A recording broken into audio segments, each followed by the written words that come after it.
Greetings, my friend. We are all interested in the future, for that is where you and I are going to spend the rest of our lives. You are interested in the unknown, the mysterious, the unexplainable.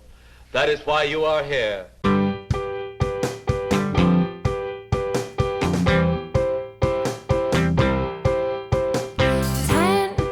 minutes left. Yeah, but there's still some time. It's not the final score. We need more than the numbers we're given. Show us you live and breathe the game. You're more than a name. That's what we came for. We can bring you more than the score.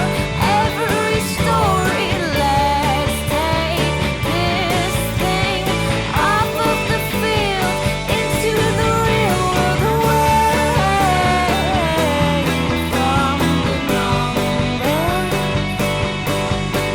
away from the numbers,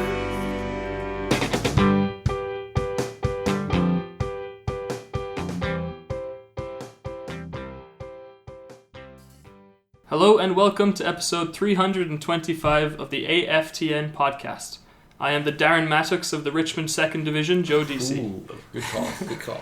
I am joined by a man who we had to turn down a bid from Extra Time Radio to keep. It's Nicholas Ruprecht. That's pretty good. I'll take that. New season, have to keep the intros up. A gentleman that was picked by JJ Adams in the podcast expansion draft, but we got him back by trading an international roster spot. It's Gideon Hill. Welcome, thank you guys, thank you. What's your other passport? We don't talk about it.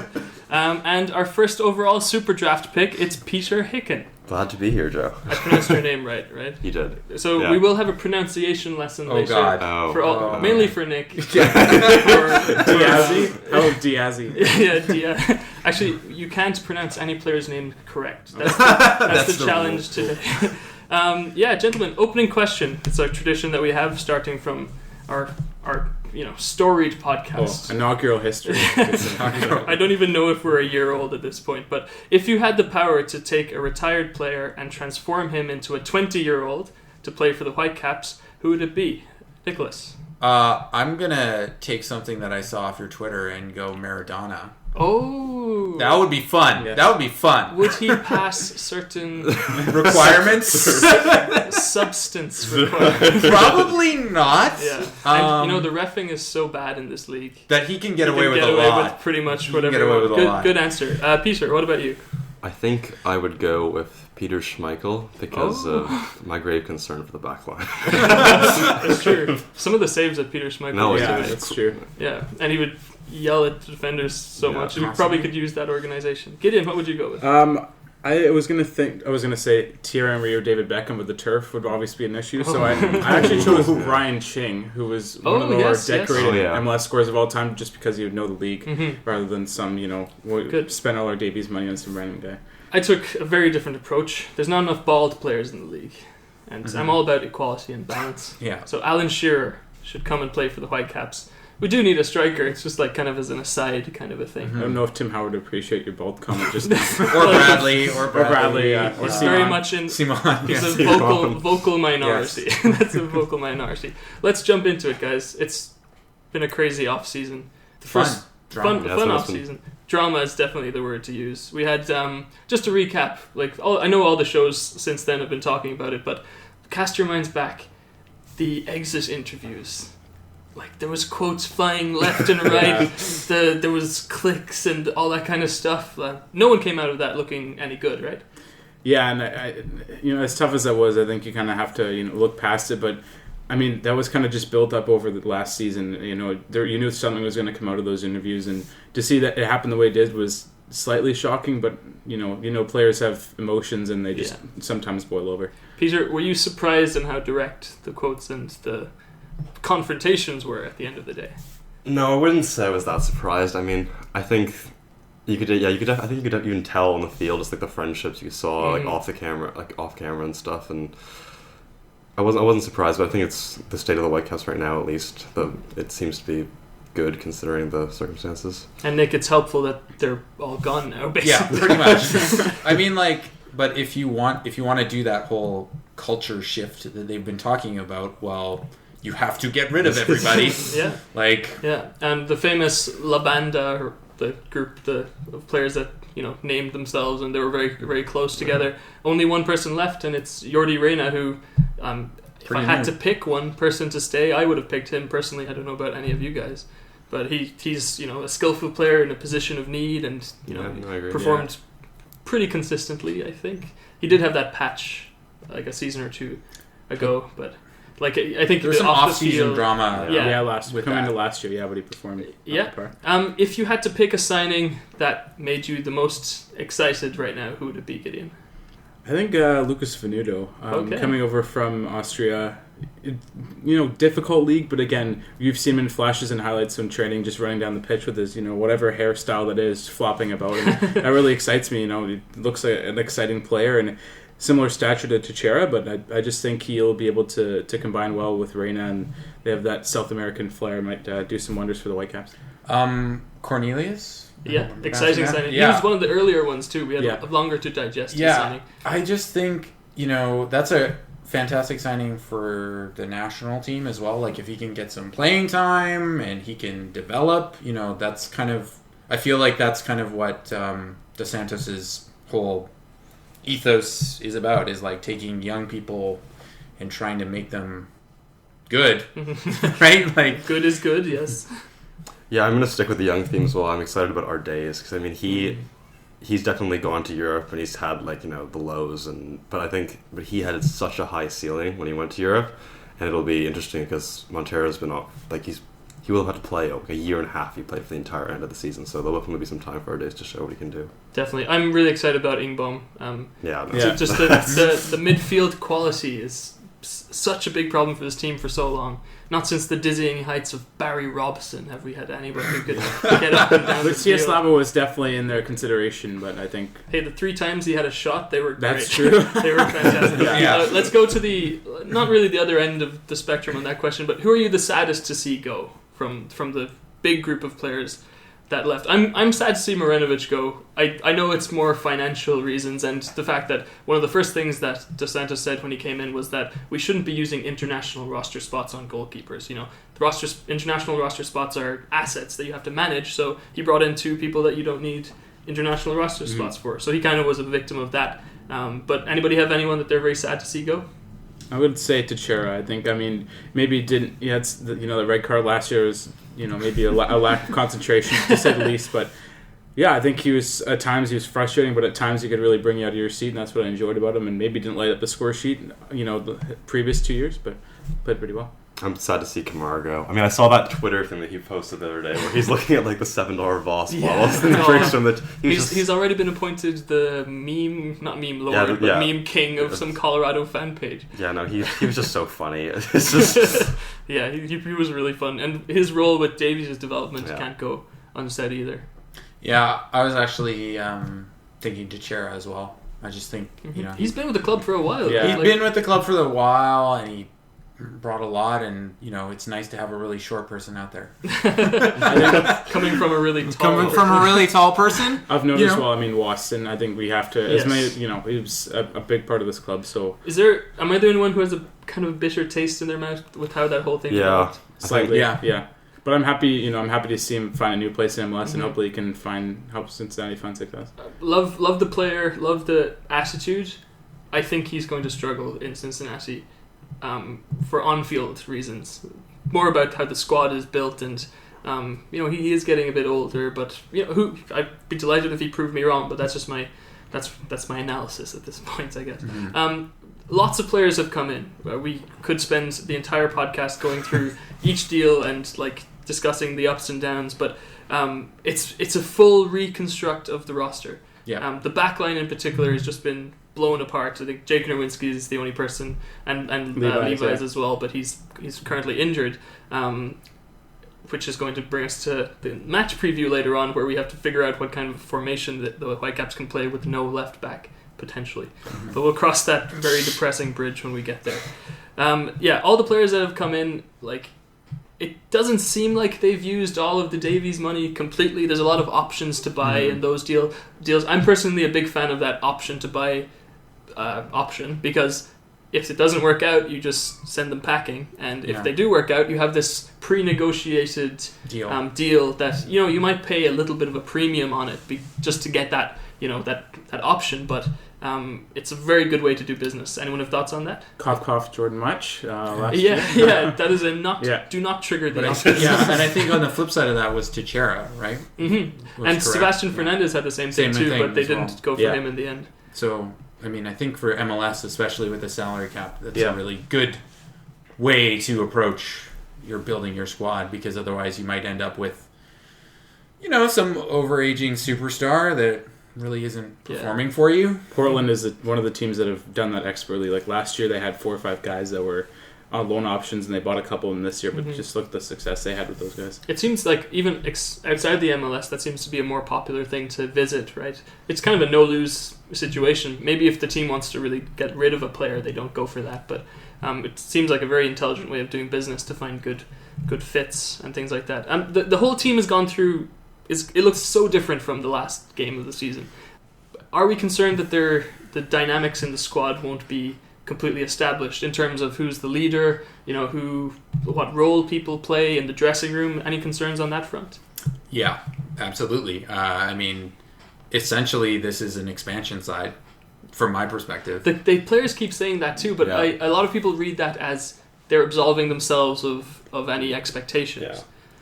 I think that's fair, though. I mean, it's true. There's a lot of, I'm quite concerned just because the way the MDS wants to play is very demanding, and it's like a very fast pace. Like it relies a lot on the midfielders to control the possession, to start the attack, everything, and just it's a lot of passing, and if the chemistry's not there, and it's all not there. The high press closing down, you really need to work in athletic, talk. You need to do everything. Chemistry with people. You need to almost know where everyone is without having to look. Like you can't have your head on a swivel out there, right? You need to be able to know who just presses when. Trust is going to be a big thing. If each of us had to pick one of the signings, or even one of the current players who have the highest ceiling, maybe not Alphonso Davies level ceiling, but the best kind of resale value or potential transfer value in a year. Wild guess, who would you go with, Peter? Huang. I think he has the potential to be like, he has the ceiling of. He's had the interest already. Yeah, he's already had the interest. Like Bundesliga clubs are after him as well, and just like if you watch his highlights, like it is the passes that he picks out are just crazy. Yeah, no joke. When I was watching the highlights, I thought that the video was sped up because of how fast he moved and how fast he distributed the ball and got by players. It was. I agree with you that he's a tremendous, for lack of a better word, asset. Nick? Yeah, I have nothing to add to what he just said. It seems pretty cut and dry. Anything different for you? Okay, let's approach this a different way. Who has the second highest? Second highest? I think it would be our days. Yeah, because he's a DP, and as much as a pressure DP tag is, he's a young DP, and I think he has the potential to kind of either take Montero's place, or Montero, to kind of back off and say, hey, let you take the reins. So I think it'll be most interesting position for behind him, Wang. Are we on MLS 2.0 or have we moved to 3.0? I mean the league in general, because people throw that phrase around like 2.7. 2.7. Yeah, I was gonna say we're somewhere which patch are we on right now? Which software patch? I feel like right now there are teams that are spending a lot more money, and those teams are going further, obviously. Yes. Right? And then there are teams like, for example, don't want to pick on Colorado. We don't want to pick on Colorado too much. I don't know why we're going after them, but that's just an example of a team that's not spending too much money. Yeah, and so there's Kamara, Mosqueda, that type of player. There's a sense now that there's more of a gap. All teams can spend the same, but only some teams are willing to spend that money. I know you don't know this, but I did. I looked at the standings in the last 10 years of the MLS, and I took the averages of the top 3 teams and the averages of the bottom 3 teams. And in the last 4 or 5 years, the gap between the top 3 teams and the bottom 3 teams has been growing steadily. And I think that complements your point very well. I think the Whitecaps have jumped on this more recent model of a MLS club where they do the buy-sell kind of a thing. The New York Red Bulls. Yeah, and Atlanta kind of use that as a platform to be successful, and I think we're kind of jumping on that. Anyone have any thoughts on that? Yeah, I mean, I feel like in MLS, if you're going to be, in order to catch up with, like, there's almost a given every year, especially with, like, the odds to win it with, like, Portland, Seattle, Atlanta, New York, whatever, LA, name all the big teams. And then if you want to get to that next level, you almost need to take, like, Sporting Kansas City is the perfect approach of, like, success, because they just have a really good manager who has the exact playing style, and they also play, and I think we're doing that as well. We're doing a bit of a buy and sell. We're moving into, like, getting Kamiri and our days and Huang and all these, like, younger players who have potential to sell on. So that's kind of, we're getting more similar to the, we're in that in between. I wouldn't say we're down the bottom, we're not up. We should have been on it sooner, I think. If in the last few years we were doing that, like collecting assets rather than letting the squad stagnate, like, waiting for Breck Shea's contract to expire so we can sign someone. I'm glad we've turned that corner. That's our little transfer summary. Usually we love playing games on this podcast. Usually we do the game between the Whitecaps, or the Minnesota preview, or the team we're playing's preview, and the Whitecaps preview.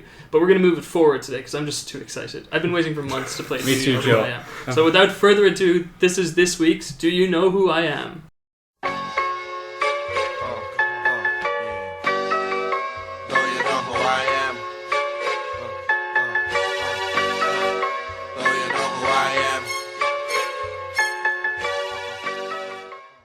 Okay, guys, describe what you're feeling right now, Gideon. Many sleepless nights.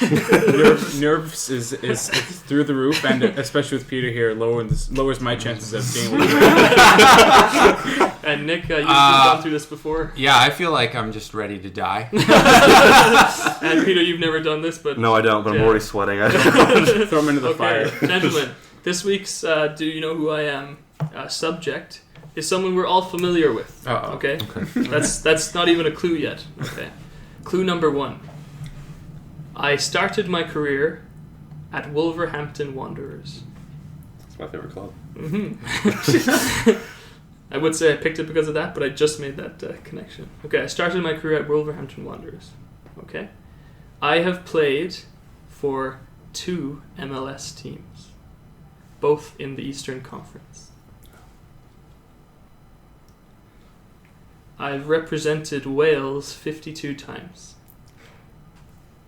Stop. I know who it is. Oh no, I was thinking Robbie Keane. That was bad. It's Carl Robinson. It is Carl Robinson. Oh, no. I told you you'd be familiar with it, and I'm writing it down right now. Peter, 1 point. It's going to be a long season, guys. You let Peter just run away with it. The new guy on the block, and you're letting him do that. Congratulations. That was way too easy. We're over the top. We just let him have it just to be nice. Usually I pick a current player, but that was kind of a curveball. And that was this week's Do You Know Who I Am?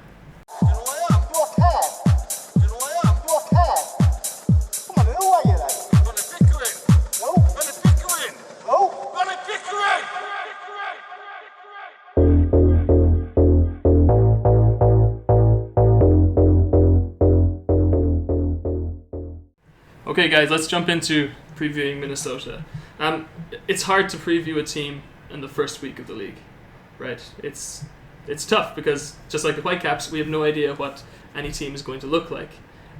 Minnesota seem to have gone with some continuation, but building on known MLS talent, and all I'm basing that off is that they signed Ozzy Alonso. Yeah, arguably one of the best DMs to play in MLS ever. Yep. Like, I think that's a smart move because I think who was it left? Ibsen? No. Ibsen, yeah. Ibsen left, and he's like 35, and they're basically replacing him with another 35-year-old. But a better. Not that Ibsen played bad. I just think Alonso. Ibsen was fantastic. I remember in the games that he played against the Whitecaps, he was quite good. He ran around like all the time. Yeah. I'm surprised he was 35. I feel like that's more of like just a like for like kind of switch. I don't think they'll be relying too much on him, but they will enjoy that veteran presence there. Yeah, I think last year they played a 4-3-3 quite a bit, or maybe it was a 4-2-3-1. 4-2-3-1. Okay, if it is a 4-2-3-1, then based on the preview I've read of their team, they're probably going to go with that again. last season I remember we commented on how their midfield was just fantastic. They could control and they can get up and down the field, but it was the back line that was really the issue. But they made a big splash by signing Opara. With, I think it was like the most paid internally in the league for a defender or something like that. What kind of a difference could he make to the team? Massive. I think Francisco Cabo, the guy who's been there since the start of their their inauguration, really needed a guy to come beside him. They tried Boxall there, didn't really work. They tried Coleman there, didn't really work. I think that Cronin played a couple games there, just didn't really have a fit. And I think Opara has experience, didn't really, was the outside guy on Kansas City coming into this year with Fontas and Beasler there. So I think that's a fantastic signing by Adrian Heath. And Peter, it feels like they've gotten better. Like they're one of the few teams you can look at the signings they made and they've gotten better. They haven't blown things up, but they're probably the closest team to the Whitecaps in the Western Conference that has gone out and made like so many big impact signings. Like they've signed 5 starters. They've something that they've got that former Arsenal keeper. They signed a right back. Manone and Metzenier, from France as well. If they got Manone on a non-DP deal, that's a fantastic signing, I think. I thought he was. It's on I could loan. be wrong. It's on loan from Sunderland. Oh, that's good. Yeah. Oh yeah, Sunderland are in League One right now. He is back there right now dealing with some issue, but they said he'd be back for home opener. So damn. Okay. Well, the other thing about Minnesota is that their first 7 or something, a number of their first games are on the road because they're one of those teams going through a stadium, like kind of like DC United last year, which turned out to benefit them in really the end. good. Yeah. A number of players that are dangerous. They now have 2 players called Ibarra, which will be confusing. I think the new guy is Romario Ibarra, he's a striker. And they have Schuler, who was very good last year. But you can't talk about this team and not talk about Darwin Quintero. Fantastic attacker. Yeah, the chip hat trick last year was like one of the highlights of the. Yeah, all the better that it was against against TFC. A player like that makes you scared when he has the ball at his feet, correct? And Gideon, are you confident that we have enough to deal with a player like him? Well, first off, I think he was actually Whitecaps target at some point, same with TFC, so that just kind of boggles me that, he's doing well in Minnesota, and, if he would have been good in the Whitecaps, but either way, I think the Whitecaps will have will have problems with trying to defend him. If the midfield 2 or 3, whatever we want to call it, can't handle him, like if it's Felipe, Reese, or Rose, or whomever, or Huang, I don't know if they're going to be able to deal with him. He's just so silky. He goes inside, outside. He'll go, onto the Whitecaps byline. He'll go all to his own byline. He's just so crafty in the way he plays, and you saw it last year against the Whitecaps. I think he had a couple goals, so just watch out for him this year. Peter, is he the kind of player that we would tweak formation just to try and counter? Yeah, because he's the kind of player where, like, if you are just worried about him, because he can look up and he can just shoot instantly. So you're worried about that, but he can also, if you're too focused on where he is, he can just slick a pass right there and he's behind your back line. Yeah. So I think they may have to. I mean, it's all Mark DeSantis' formation and like his tactics, but they may have to almost man mark him. Yes, yeah, and we'll get to the problem of picking a formation based on personnel in an issue in a minute. I mean, if they go to a 3-5-2, that's perfect for Quintero, and personnel-wise, it looks like the Whitecaps should play with the 3-5-2. But we'll get to that in a little bit. Another DP signing for Minnesota is Jan Grigas. I know nothing about him, but he came from Copenhagen, which is a good standard in the Danish league. They're Champions League regulars or occasionally in the Champions League, so that's a good standard. Plays in central midfield, probably going to slot in next to Alonso.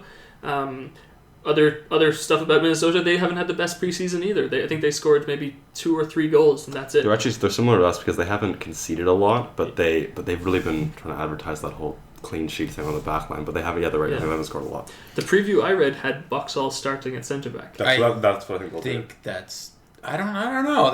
I think that would be a bad. If they've gone through a rebuild and Boxall is still starting at centre back, I think they're sliding Calvo to the left. It's Calvo to the left. I think so. That's why. And but then it would be Boxall at centre back with Opar. And there's a new signing on the right. Metzenier, and then on the right, and then Calvo on the left. Yes, that's probably what they'll go with. Yeah. And Manone in goal, which is MLS standards. That's a pretty good team. As a loan as well. As Peter said, that's good for them. I rate Minnesota to do quite well this year. Alonso is exactly the kind of player they need. Just full of experience. He's going to be a leader. Wouldn't be surprised if he's one of those signings that after 3 or 4 games, he's the captain. Just, it's a fact. He's the captain of the team. Although there might be something in Quintero's contract that means you see that so often. Year 2. Yeah, exactly. So I think they're going to do very well. Peter, where do you think they'll end up this season? I just did a kind of breakdown of the West the other day, and I think I had them actually missing the playoffs at 8 behind the Whitecaps, just because there are 2 issues I find. Well, they'll be so reliant on Alonso, and his health is far from a guarantee. He's missed half the season for the past 2 seasons for the Sounders, and Heath. But Heath is my the coach. Heath is my. He's the major handicap, I think, for them, because I just don't think he doesn't have the tactical prowess in MLS, Orlando, Minnesota. He hasn't proved at either of those places that he's been One thing that Heath has done, though, is finally dropped his son from the squad after falling Orlando to Minnesota, so now might help out Minnesota. So, Nick, he is the angriest coach in the league, right? Yeah, maybe that'll help. I would have them on the borderline. They could make it, they could not make it. Yeah, they're not Kansas level to me, right? I still have Kansas running away with the conference, but I just think they're built right. They're with Opara and Alonso on the team. If you last season, if you put either of them on a team, they probably could have single-handedly gotten them out of the Western Conference, right? You see the thought put into the roster. Yes, I think it's there's at least some sort of structure. In that the attack is built around Quintero and the defense will be built around Alonso and Opara. If Quintero's in the top 5 scoring and they're in top 5-10 in clean sheets, I think they're on the right way to make the playoffs. And if Rodriguez as well, we haven't mentioned the other DP at front, could do something with Quintero and maybe link up for some goals, they might have some success in that way. So Quintero's almost now that Giovinco is gone, he feels like he's on his own plane in the league. I know we have Vela and players like that, and Imbong as well. Some guy named Zlatan, I think. Zlatan's going to be big this year now that he's actually getting paid properly, quote unquote. Well, we'll have to see what happens with the DP situation because they have to fix it by Saturday, and Kamara, that's what I heard. They have to fix it by some time. Yeah, the contract guarantee date is usually a few days before. I heard it's Friday, and today there were reports coming out they're going to sell Kamara to China to free up a lot of time. That would get a lot of time for them. Yeah, I saw that. He traveled to China because they need the time to restructure Gio's contract. Okay, interesting. Amazing how they let it sit like that for so long. I think they'd probably have to go through preseasons, weigh their options though. Kamara was playing well preseason, but he's a good player. Yeah, so that might be a big loss for them, but it might be a big season for Gio to step up after having a quiet year last year. None of them play for Minnesota United, but we will worry about them at some point, I'm sure. Probably we play them 2 or 3 times this season. Twice. Yeah. So we'll talk plenty about them when the time comes. And we'll make sure to hashtag Zlatan to get all the listens as well. With the LA, do you guys like the new emojis? Twitter? Yeah. I don't really. I'm gonna. Some of them are cringy. Some of them are really cringy, For Glory and City or whatever. I don't know. It's some people take themselves too seriously. Actually, Nick and I were discussing African national team nicknames earlier, and our 2 favorites were the Ghanaian team is the Black Stars. And the Ivory Coast team are the Elephants. Yeah. They're right next to each other. Yeah, one's so cool, and the other one it just seems clunky. Imagine an elephant. It feels like a North American named soccer team. What, the Elephants? The Elephants. I was going to say the Black Stars. High school has run out of mascots. Yeah, exactly. My high school team were called the Ravens.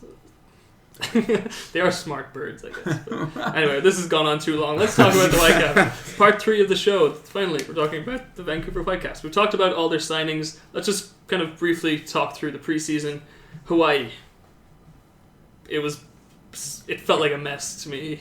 It was the U23 squad. Yeah. I think it was a mess because of all the signings that were going on and all the players that weren't there, as much as they were talked about that weren't in Hawaii, but should have been there because, again, late signings. Yeah, and it was mentioned that they had signed up for this tournament last year after Carl Robinson's team went, so, maybe MDS didn't want to necessarily go, but they were obligated to. When he was talking to whoever it was, he said that it wasn't the ideal spot because it's more of a vacation spot, but again he liked the conditions there. So players looked like they had fun though. Yeah.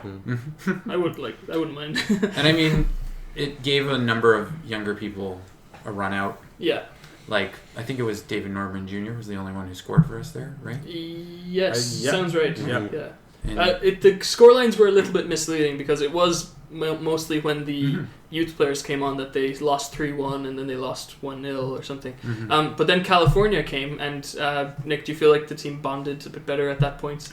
I mean, I don't think there's anything wrong with playing more games in preseason. I mean, my personal opinion would be have a little bit more preseason games, but I think they had four in the end. 4, yeah.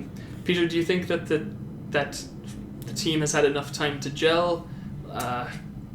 It's kind of a obvious answer, but like not really. Just because there's not been like the good chunk of new signings have like just arrived in the last like week or maybe a bit more, a bit less. Like, I think Karimi is injured as well, which kind of adds to it. And people are sorting out visas. Like Ardays had to come to Vancouver first to get his US visa before he could join them for preseason.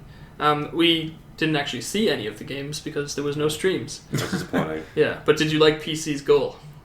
I didn't see it. That was beautiful. Curler into the top Theo right. Bair as well made a good play to get the ball to him, and then it was actually a right-footed shot, I think, from PC, which is not his stronger foot. There weren't necessarily highlights; they were montages of the game. Brief, put to like a great highlights. upbeat music. Highlights, MDS's system is going to take a long time to implement. So this is something that's been discussed to death by everybody. So let's focus in on this one game: stick or twist. Stick meaning keep working on what we're doing, or twist is we have a personnel crisis at a certain spot, potentially. It's Tuesday today, who knows, someone might heal up before the weekend. Or get injured. Or even more people will get injured. We might not have a goalie or something by that point. But do we stick with the 4-3-3, which seems to be the preferred formation, or do we go 3-5-2? I say stick. Stick. Nick? Yeah, I think sticking with what we're doing as well. I mean, if we gave Robson 4 years... Yeah. Robson or Robinson? Or Robinson. I've already forgotten. Thank God we didn't give Barry Robson 4 years. It's like Kenny Miller would be starting every game. Stick or twist, Gideon? I think you have to stick. You're already this far, and changing one game just because you don't have the personnel, may look tacky, but I think you can't change it just for one game. And even if they might have the personnel, you can't. It's just one game. If you don't have one guy, then have him the next game. I think you I'm the only one going twist. Then I think they should go 3-5-2 for this one-off situation. And who do you see at the left back spot? Left center back, yeah. Left centre back. So it would be. I to be fair, I did see a tweet about this today, so my information has been helped by someone else. But it would be Cornelius, Henry, and Godoy as the 3 centre backs. And then the left wing. The left wing Wing was. back, whatever you want to call it. Oh God, Nick, we spoke about this earlier. Was it Bangura? No, not Bangura. Bangura could play. He doesn't. No, I'm just enough. yeah. Okay, the centre midfield 3 would be Arise, Felipe, and Imbom, and then up front you'd have Reina and Montero to start, and then you might bring Ardays on. Nerwinski is on the right, and was it Sutter might recover in time to play on the left, or PC might recover in time? I think you're basically just hoping that they PC, recover. Yeah, Bangura we could try Bangura. Again, I don't know if that'll be enough coverage, but he's always he's usually a right winger, so I don't know if he can play so that. Please play left wing back. Well, Joe, you just love the inverted. Yeah, inverted wingers, inverted left wing back. It's just football manager. There's actually nobody on the wings. Yeah, exactly. Yeah. So it could really go either way. Let's talk about if it was a 4-3-3. What does the back line look like? Gideon, what do you think? I think Godoy and Henry, and right back would be Nerwinski. And again, I think if you had to put Sutter there, but obviously I think PC is the obvious choice. But I think Sutter was interchangeable at his times in Orlando, so could be him there. Okay. Let's keep moving it along. Nick, if you had to pick the midfield, what would you go with? So it's a 3 in the midfield. Yeah, so Huang being there, Baum, and then Felipe, I think he did a pretty good job. I was reasonably impressed with what he did in preseason. And then finally our newest TAM signing as well. Arise. Yeah. I'm very excited to see what he can do on the ball. Because he looked pretty good with some of the passes that he made. Well, when he left his previous team, the reaction from the fans kind of told you everything you needed to know. They were like, "Oh no, we lost him!" If that's a good sign when you sign a player. And up front, Peter, I would have Bangura actually as the right winger, and then Rain on the left, and Montero up top. But I mean, it's hard to predict who would go with on the right side. I could see Montero starting and then our days coming on for 20 or something like that, depending on his fitness and things like that. The 3-5-2 is sticking in my head. Like, if we do have a personnel issue, but your guys' point is valid. You still have to have someone play that left wing back position. Do you think that'll just be a problem throughout the entire season? Well, there's rumors swirling, which is a fantastic way to describe rumors of a left back coming in, because MDS has made comments to the effect that he's not happy with the depth at that position. Do you think it'll be a former Whitecap? Sam Nakube, back to bite. Jordan Harvey or who else do we have? Harvey. Yeah. He's living Russell his Tiber best could slide life. back there. He could, but he's not, injured right now as well. Well, I mean, the for first season. ever White But if Caps it's a game. long-term problem. My recollection of Russell Tybert playing left back is when in the Canadian Championship when they're pushing for a goal, they put him on left back because he's the only player who can get up and down consistently enough to. And they sub an attacker on instead of the. He probably wouldn't be bad in a 3-5-2 on the left as a left winger, left wing back. Like, I don't know he's if good at passing. He doesn't get forward. Yeah. He doesn't get to the byline enough, and I don't think he would have the instincts to overlap as much as a 3-5-2 wing back would need to go. You're basically playing a winger position, and also please come back and defend if you can. It's pretty crazy. We'll round off our Whitecaps chat by going over the many Twitter questions that we got. Thank you very much to everyone who reached out with their Twitter questions, and I think through these questions we can get a really full kind of overview because they really do cover all the bases. So who do we think scores the first goal of 2019? And we're approaching this from the Whitecaps angle. Hard to look past Montero for me. I'm gonna say Reina. Yeah, good shout. Yeah, I would go with. I think Montero is a good show. Mm-hmm. Inbaum, go for it, Peter. No, I feel like it'll be Reina as well. I feel like it won't be Montero. Mm-hmm. It won't be the striker. It'll be somebody who's kind of in the box as well. Gotcha. Do we get points for Do You Know Who I Am if Reina's? we could total up those points, I guess. These questions are from Johnny in Canada, by the way. The next few questions are all from him. Who will get the first straight red card? Hard to pick now, really. Yeah. Reina did have one last year. I think Reese. Remember Juarez last year didn't really know the league that well about the referees and how vicious they are with handing out cards, so I think it could be him. What league can you punch someone in the face with VAR and not get a red card is what I'm curious. Anyone for a straight red card candidate?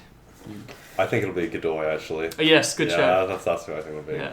Or any last man situations we could see. Any last man. Henry's a good one. Henry might get it. Yeah, that's being overly critical of. I think if we do play that high pressing game and then you play in a 3-5-2, that will expose your center backs a lot. Yeah.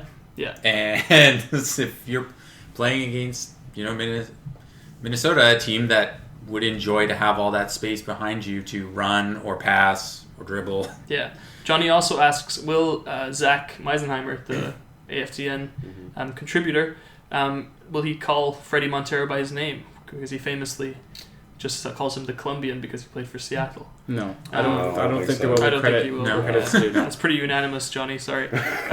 What will Mark Dos Santos' catchphrase be during interviews? Fine lines is already taken. I don't know, something about the process. Or trust we're building. Trust the process. Yeah. Okay. Locked in. Or oh wow, that would be cool. That'd be a cool catchphrase if we just win every game. Ryan McLeod says, fill in the blank. TFC getting smashed out of the Champions League is something. They tied 1-1 tonight, so they lost 5-1 on aggregate to Independiente. I think it's payback, pun intended, for spending all that money and as well just to slap in the face to Whitecaps fans and winning the last cup. And it's Jovinko-tastic is what I'm going to say. Funny. Funny. Satisfying. Very satisfying. Yeah. Okay. We got further than them in the Champions League, didn't we? Remember Breck Shea scoring against Tigres? And then he got injured, and it was like, darn it! I was let down. I was the time Breck Shea let me down. What celebration he did? He flopped on the ground to his shoulder. That's a FIFA celebration, isn't it? Where you can go stiff and jump. From El Canacho. Yes. What about the defense? We were second worst in the league last year with a more conservative style of play, and we lost arguably our best defender. Will we leak goals? This kind of to Nick's point earlier. Yeah, I think there's growing pains. Like, especially if you're bunch of new people, new style. There's going to be growing pains. I think we're probably going to concede a lot of goals. But I just think that's the nature of a long-term project. Yeah. Craig Lucas asks, what do you think is more important for the average fan, winning or playing an attractive style? I would go winning. Winning. It may not be. I would actually say attractive style. Yeah, You're a purist, Nick. Yeah, but see, last year Robinson tried to play the attractive style. Yeah. Everyone still hated on him because he got conceded 3 goals every game. But now, hey, 3 threes are fun. now, I think there's a total difference because, yes, but Robson came in with having a history. He had a total history. Robinson. One's Welsh, one's Scottish. Anyway, he had a history with us, and we came to expect things from him. This is like a completely new era. People are probably going to be way more forgiving if we leak goals or whatever. Yeah, and it's true. Good point. So I think we're more attractive, and I think the whole fact is, what has the Whitecaps front office been selling us on? It's a good point. If they don't deliver that, then people are going to be like, well, what the hell? Nick, if someone put a gun to my head and asked me which player name you'd pronounce incorrectly between our days in Bohm and Robson and Robinson, I would definitely have gotten that wrong. Gareth Wolf asks, what's the biggest strength and weakness of the squad? I think weakness is obvious right now. It's the left back position because of injuries. Or anyone have any other opinions on that? Nope. It seems... the defense in general is probably the area of concern because of how it's going to work. But right now, in mind with the Minnesota game coming up, it's left back. Biggest strength is kind of open to interpretation. I love the dynamic that we have in terms of the personnel of our strikers. So we have one spot there if it's a 4-3-3, and it'll be Montero and Ardays. It's a young striker who's trying to get his career back up and running, and an older, experienced striker who won't mind giving the young striker a chance here and there. That's a perfect dressing room setup, and even transferring MLS experience to someone who has no MLS experience. Just a fantastic 2 additions there in that spot. Anyone have any thoughts on the biggest strength? I think it'd be our wingers, our speed. Venuto and Bangura, as well as Reyna, who can slide out there, can be dangerous, and they looked like that in preseason as well. Would you compare this Arday's situation to Octavio Rivero coming in as a DP from a different league? Not really. I just think I don't want to. I know. That's just, to me, it just kind of... You have a point there. Yeah, it brings me in the same way, which I'm not saying he's going to be the same player. I'm just excited to see. Rivero seemed like, this is hindsight on Rivero, but a player who had a good season, a good couple of seasons, versus a player who had lots of potential and is not reaching it. Right? Yeah. Like, they're kind of not the same in that sense. And if Ardays isn't playing well, we have Montero. Yeah, exactly. Whereas everything rested on Rivero when he came in. So that's my read on it. Yeah. Anyone have any thoughts on the biggest strength question from Gareth? I think I really like our midfield. Yeah, that's true. The way our midfield is looking, I think that could be very, if you like passes, I think it could be quite enjoyable. And Peter, anything else? Yeah, no, I agree. I think the midfield is like the starting 3 of Arise, Felipe, and Huang are they have the potential to be really good players. Not only does it sound good, but it also yeah, it does. Yeah. We did have a question from Soccer Bernie. Will the Caps address the blog post from Kiara McCormick? I encourage everyone to read that. It's very well written. Very brave of Kiara to come out and write that. Right now, we're just going to state some facts that happened. The club in Vancouver have suspended a coach based on what the blog post said. I know that there's some mainstream media outlets that have interviewed some relevant people, and more facts will come out. So at this time, it's probably best for us just to state the facts, what we know. We're not pointing any fingers at this point, but that's definitely something that should not be shelved. It's something that needs to be discussed. It's in sports, as Kiara says in her post, if we can't guarantee a safe player environment, then nothing else really matters. So at this time, that's where we'll leave that. Question from Chris Harrop. Are we going to see tactical stubbornness from Marc Dos Santos this season? Almost like we saw from Robbo in the past. So like if things aren't going our way, is he willing to change his tactics and get the results we need? I've had this concern. I think he'll change it because he does have the personnel. I feel like he has more depth in midfield's forward position. I think the center backs will stay this, like the defense will stay the same, but I think he has different players, different dynamics now in the midfield and the forward units to be able to switch it around if need be. I'm gonna say no. I think he will be, or I think he won't be stubborn, because if you look at all the clubs that DeSantis has coached, he has used a different formation at every single club. So I think Jack as well, given our personnel, I think he has the flexibility. I think he'll be flexible. Yeah, exactly. He's used different formations before. I've never thought about it from that point of view, but I guess maybe I'm drawing unfair lines between Maurizio Sarri and MDS, because I know MDS wants to use that style of play. Said that, yeah.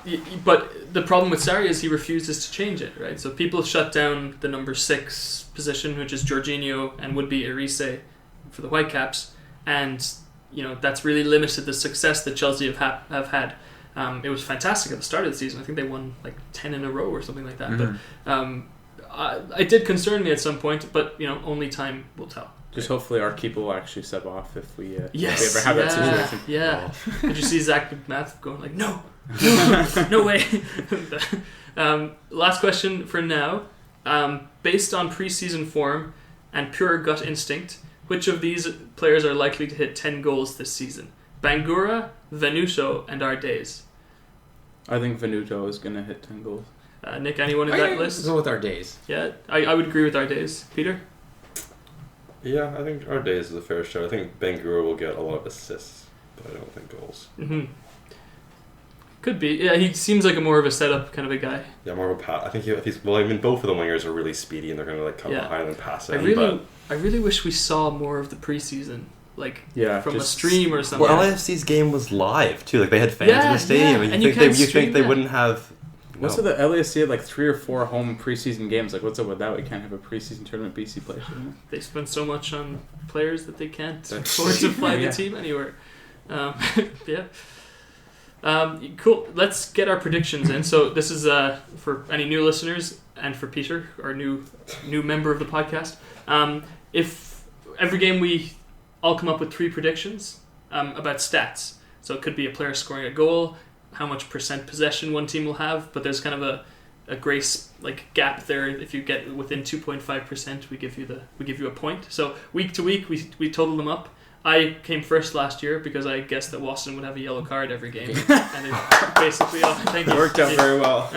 Much like the Canadian Premier League, I have a little badge on my shirt for Champion 2018, and not to mention this huge trophy on the table. Yeah, but today I may add. Yes. So week to week we'll record everyone's predictions, and then in the week to come we'll review them and make fun of people when they make terrible predictions. So Gideon, do you have your 3? Yes, I'm gonna go with the Whitecaps having 4 shots on goal. 4 shots on goal. 4 shots on goal. I think John Arise will have an assist. And I think the Minnesota will have the bulk of possession. I'm going to say 55% of the possession. Okay. Nicholas? I think Schuler will have an 83% pass accuracy. You love pass accuracy. Here we go. I also think that Henry will win 3 headers. And then I will also go with... I think McMath is going to start. I think he's going to have 6 saves. Okay. Peter? I agree with that. I think Henry will have 6 clearances. I think that Reyna will score. Ooh. And I think that Alonso will not start. Oh, controversial. Very bold. My 3 are that the Whitecaps will not score a goal, and Quintero will get an assist, and the Whitecaps will have 60% of possession. That's fair. Okay. So those don't really fit together, but this game's covering all about his bases. Yeah, this game's all about getting points. Getting at least a point. Yeah. Just build on point to point. Mm-hmm. Just 30-something weeks? No, that's wrong. Is it 34 34 weeks? games, Okay. Yeah. New feature this year. everyone picks a game, and next week I decide which game is the best. So this is a non-Whitecaps game in MLS, kind of as a recommendation to our listeners of which games to watch. Gideon, which game would you go for? I went with LAFC SKC. It's a good one. I said preview a potential top 5 in MLS. That's a fantastic game at the start of the season. Nick, who would you go for? I was gonna say the Battle of the Uniteds because LAFC was already taken. DC United versus Atlanta United. Yeah, I think Bernie versus the two Martinezes because one wasn't enough. Almiron's getting on very well with Newcastle so far. Peter, what's your game to watch? New York versus Orlando at Orlando. I think it'll be interesting to see how Nani plays. Okay. And it potentially could be a bloodbath as well. Am I the only one buying DAZN this year, guys? I have DAZN. Okay. You guys can use it. I watch it for Serie A, though. and the championship during the week. Yes. They have games on like every day. It's fantastic. And the Champions League, I guess, too. Yeah. Although United are going to be out of that pretty soon. Yeah, there's no way. Yeah. Could be a tough game for the Whitecaps to start the season. Do we think that the fan base can handle a bad defeat to start? I think they'll have to be reluctant. They shouldn't be reluctant to have that result, but I think it could happen, and we have to be prepared for the backlash to that because they may be frustrated. Fans that may not come to every game, show up for home opener, and maybe let down. But I think it's just the process. I think we need to learn how to be able to take bad results. I think the worst thing that they could do is like a 0-0 draw. I think they need to. That's a good point. It needs to be entertaining in some way. Like they need to get, even if they get shots on Minnesota's goal and we don't score, but like as long as it's like entertaining. Didn't that happen a couple years ago? I think they drew 3-0. They drew Philadelphia. Philadelphia, that's right. That was a boring game. That was so boring. Whitecaps were generally good on opening day. I don't think they've ever been away for home. And I don't know if they've ever hosted or played a Western Conference team at home either in a home opener. There was that like Pedro Morales debut, and then there was Toronto a couple of times. There's New York, Toronto, Montreal twice, Philadelphia, Toronto 3 times. Yeah, crazy. It's good that I like the fact that we have home opener at home, and they opened the full lower bowl, so like those parts in the back that are covered up sometimes. Probably no away fans. Yeah. All right. Where can people find you online to hurl their abuse at you, Gideon? On Twitter @_Gideon Hill. Nicholas? At Space Age Robot 56. And Peter? At Peter Hickens with an S at the end. And you can find me at Joe DC Van. Thank you very much for listening to episode 325 of the AFTN podcast. I hope that's right. We'll be back next week. Make sure to get your questions in. I usually send out a tweet during the day that we record. Probably Tuesday or Wednesday next week. We'll see. Although I won't be here next week, so you guys will have to take the wheel. Thank you very much for listening, and enjoy the game. When you're listening in some far-flung corner of the globe to the World Service of a Saturday afternoon, crackly reception, interference, cosy, marvellous. Somehow comforting, isn't it? Legendary names, fathers and sons, on the terraces, cheesy peas at half-time, pint for dad, mum's at home making the tea. Everything's all right with the world, isn't it? Saturday afternoon is football.